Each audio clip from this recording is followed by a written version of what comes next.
Welcome. Things which occur in one's life is merely natural, cause and effect. If you view one as ominous, you must view all as ominous. Otherwise, you are by definition a hypocrite. Death is life without body, yet nothing is actually revoked, just moved around. If you associate this with the shuffling of cards, you understand that the exact same process is life. But you can make yourself a higher valued card. And now, this isn't a typical deck of cards, right? It's a deck of 8 billion cards. And that's why I mean you can become a higher valued card.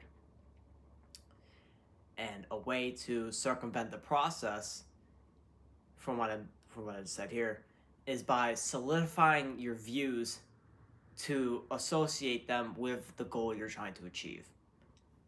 So, for instance, if you view death as ominous, yet life as a blessing, or birth rather, right?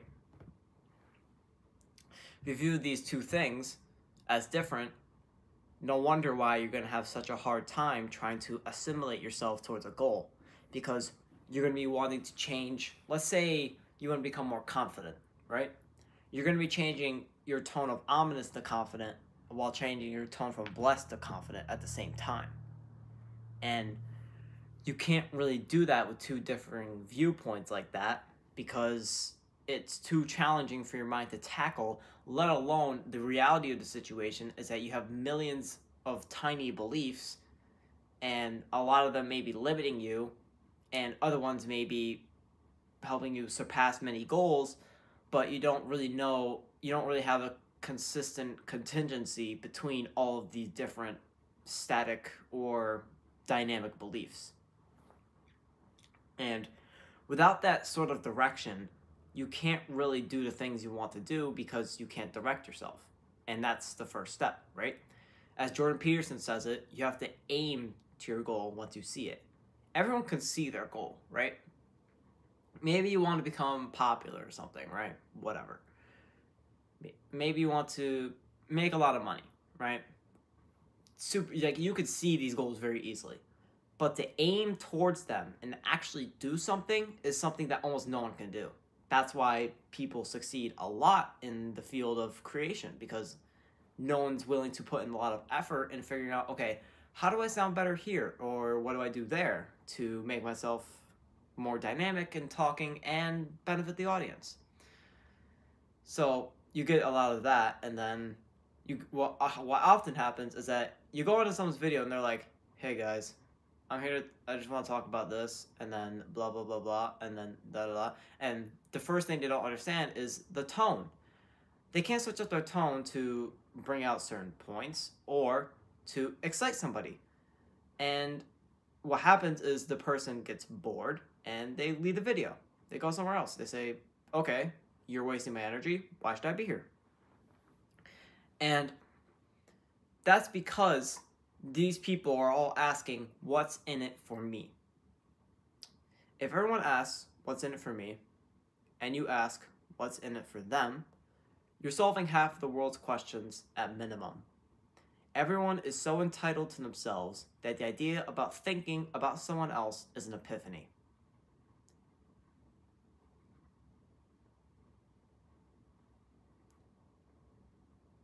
That is the sad part. We grow up in a society now where there's so much bullshit going on that people can't discern between themselves and other people, and they think that other people's problems are their problems, and now they're asking for the solution because they want to know what's in it for them and not what's in it for somebody else.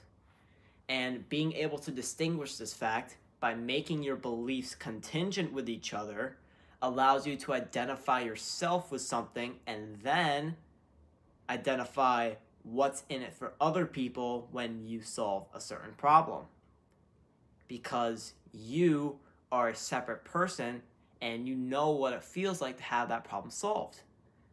That is a really important skill, especially when so many people are just trying to have this survival mindset where you can actually create yourself to be someone who's a thriving person, even if you're in barely surviving conditions. And it's all just a simple click in the head. It's all a simple change. But the thing is that we have to develop beyond this fact, so that way I don't have to sit here and say that everyone is so entitled to themselves that the idea about thinking about someone else is an epiphany, right? We should be able to think about other people and do that on a normal basis and be like, okay, without developing this feeling of anxiety or depression or lack of social construct or chaos that's unnecessary to developing as a human being. So, with that being said, I want to also bring up that humans are designed to have the optimal form of health in physical, mental, or spiritual conditions. Trading exists not as a give and take, but a give and give. If you think of trading as a give-take, you're always going to want to take without giving. It's the understanding, right, that giving is happening at both sides, which allows you to optimize a trade correctly, whether it be mental or physical, because you're now asking, how can I give more? This illustrates the point that when people are trying to, how do I put this? Trade something, which is a very natural process, by the way. When you're trying to trade a toy with your sibling, or when you're trying to give, like, maybe it's like Halloween and you're trying to trade with your neighbor some candy, right? And a lot of people think that, oh, if I just save their favorite candy, I can get whatever I want, or I can get my favorite candy. And now, that kind of works, because you're getting what they want and a lot of it, so then you can get what they want and a lot of it. But the problem is that you are not giving more than just that, okay? If you were, let's say your favorite candy, for instance, is a Starburst, or your favorite candy is a Hershey Kisses, right? Okay? And I got you 100 Hershey Kisses, and I said, for free, there you go. First of all, if you're saying it's for free, that's fucking crazy to that person, because they're getting their favorite thing for free. But number two, the long-term side effect of that is that it's probably not going to be their favorite thing afterwards, because they've had so much of it that it just overloads their neurological and psychological system, and then they go, I don't want any more of these. Humans act on emotions, remember, not logic. They use logic to cover their emotions. And that is why the natural process of giving someone candy for candy is not exactly as valuable, but if you give something more candy for a little bit of your favorite candy and a little bit of somebody else's candy, right? Then you start to get something interesting, because what'll happen is, in the long run, you will have a variety of candy and a few of your favorites, so you'll still be able to have your favorite candy while having options, and probably end up getting some of their candy back, because they're like, I'm fucking done with having Hershey Kisses. I feel like a slob. I hate this. Here, have them. And now, let's say they ate 20 to 30 Hershey Kisses. Now you're getting over half your Hershey Kisses back, and you have more candy than them, and you have your favorite candy. Do you see how this holistic approach gives you a much more purified view of natural processes? So don't trade based on getting something back. Trade on giving more than the other person. That is how a true trade has been developed throughout thousands of years in society, cultures, is that it got misunderstood as that someone was requesting to take and someone was requesting to give, when in reality, they just looked at the thing and they went and they pulled out something and they're like, here. And they're like, okay, here.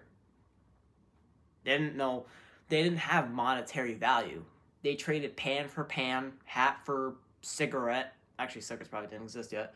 And I don't know, shoe for boot. Like, they didn't care. They were just throwing shit around. It's like, oh, here you go. Anyways, so now I'm back because something happened. But trading, it really gets the idea that if you give, even outside of trading, like, even if it's like your love for somebody, if you're just trying to give more, you not only emphasize the mental capacity to give, but you also give yourself the ability to increase that capacity so you can do it more and more often. And then eventually you're just a fucking waterfall and you're just giving people water for free. You know what I'm saying? So it's like, is that really awesome ability that I believe I can cultivate, and I want you to believe that you can cultivate as well. So, with that being said, I'm going to bring up one last point on why your natural processes are corrupt and why it's important to fix. One human making a big sacrifice equals everyone else making a smaller one in order to feel accepted. At least you tried mental gymnastics.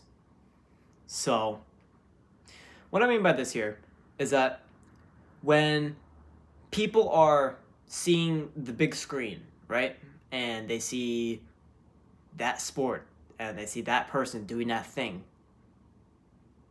what often happens is they get motivation, and then they try to do that thing, and then they suck at it because, well, you probably did do that thing before, right?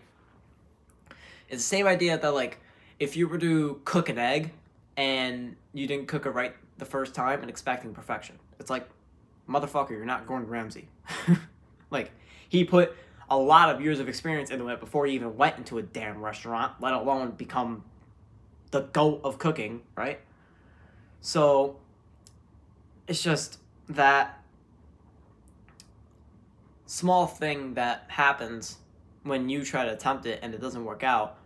It gives you the at least you tried mental gymnastics. And what it makes you feel like is, well, shit, because you think that you can't actually become good at anything, but the problem is that you haven't actually taken enough time to go and try that thing and actually develop a skill in it, okay?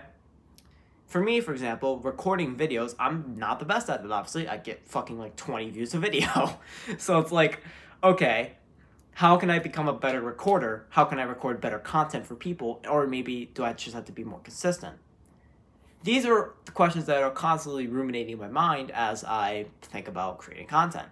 So the answer to myself is that, okay, I need to become a better creator, and I also need to be consistent.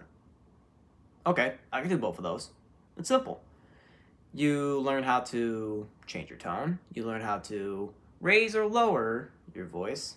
You learn how to maybe go loud with it or go quiet, and then you can change.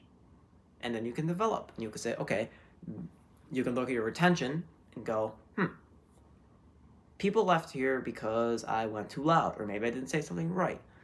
So therefore, I'll change that in my next video. Maybe I'll try being a little bit more louder and like getting my message really clearly across. Or maybe I'll try being a little bit quieter. Or actually, well, I was already quiet, but like, maybe I'll try to be more neutral voiced and more authoritative sounding so I can get that sort of effect across. It's all these different things that really apply in a situation of content creation, for example.